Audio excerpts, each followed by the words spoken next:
do I now make Mr. Chidambaram co-accused, given what Dr. Subramaniam Swamy has presented in my court, which is he has given me a clear exchange of correspondence, clear exchange of the minutes, clear exchange of missives, and told me clearly in my court, I'm Judge Saini, told me clearly that this is why Mr. Chidambaram was complicit. So, Mr. Chidambaram, what BJP is hoping for is that... Do you now suggest that the best course of action for Mr. Chidambaram is to now voluntarily put in his papers and say, I offer myself for any questioning, etc.?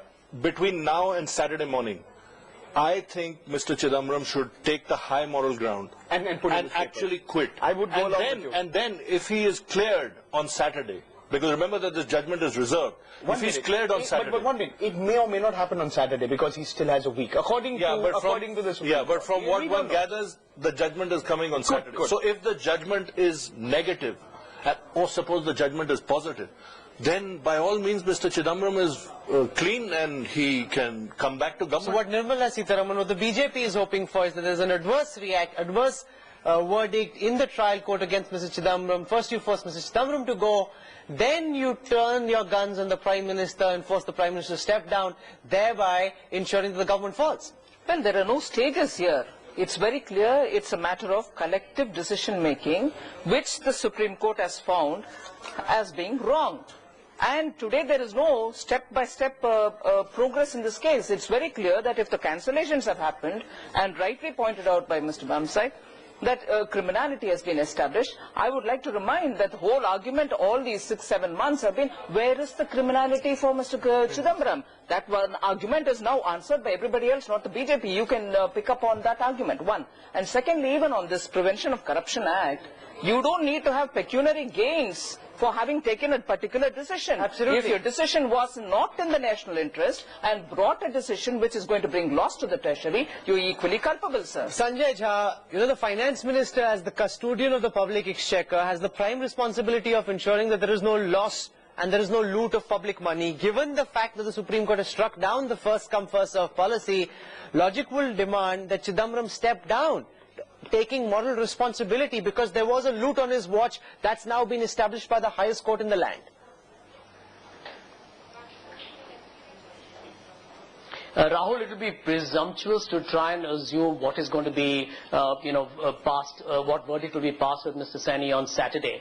But since there are a lot of telecom experts out here on the panel, let me tell you, at the moment the whole supposed acquisition on which the BJP is taking this high moral ground is about loss to state exchequer. Let me go back to the first change in telecom policy which was made by the NDA government when they changed the fixed license fees to revenue share, which, by the way, accounted for a huge, over 100,000 crores of loss to the state exchequer. Isn't that too, in that case, something that perhaps needs to be talked about? What about the fact that during the time of Mr. Pramod Mahajan, there was additional spectrum offered to certain select private telecom companies that also caused a loss to the state exchequer? Now, those are actual financial implications. This is a business call. It is an executive decision where somebody had an inference as to whether you need to go for a spectrum pricing through an auction, which leads to a new price discovery, or you go by what is considered to be... Jaideep, all this uncertainty is not good for the economy, not good for job generation,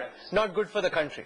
Yeah, absolutely. I mean, needless to say, this is fairly negative, especially for those operators who are impacted, and not only the operators, also the ecosystem, the equipment, the infrastructure, and the entire ecosystem supporting them. So obviously, this is not at all good in the short term. So I want quick final words from Paranjoy, Nirmala, and what happens next? I just want to react to what Sanjay Jha has said.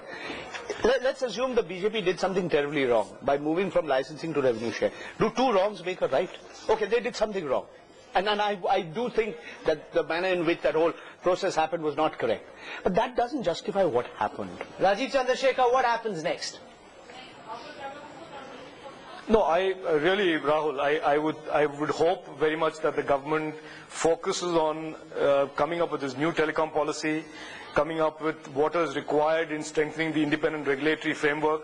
If this sector, which is really an example of entrepreneurship, private capital and infrastructure, if this sector is to remain in some sense robust and continue its growth, the government has to do some real meaningful actions, not keep spinning its way out of one crisis and moving to another crisis. Some real action has to be taken, a new policy, a new TRAI Act has to be put into place, and auctions be the way to issue new licenses. So, there is a set of serious important things for the government to do. They should get around and doing it. Sandeep, what happens next? Just skip me.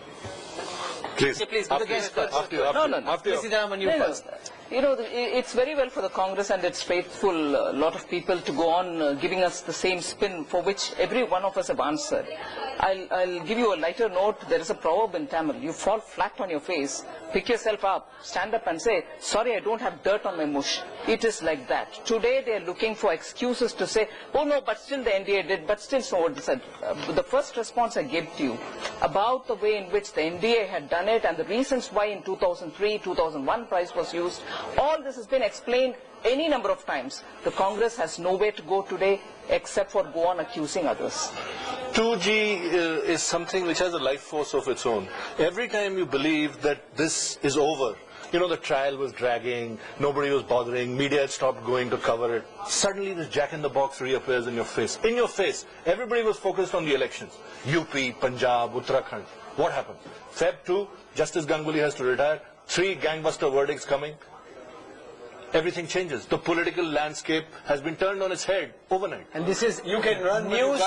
you can run, but you can't It is as bad can get for the UPA government. 48 10 SARs for P. Chidambaram, 10 SARs also for the Prime Minister, because make no mistake, if there's an adverse verdict against Mr. Chidambaram, he will have to step down and the government will have to face a lot of fire from the opposition.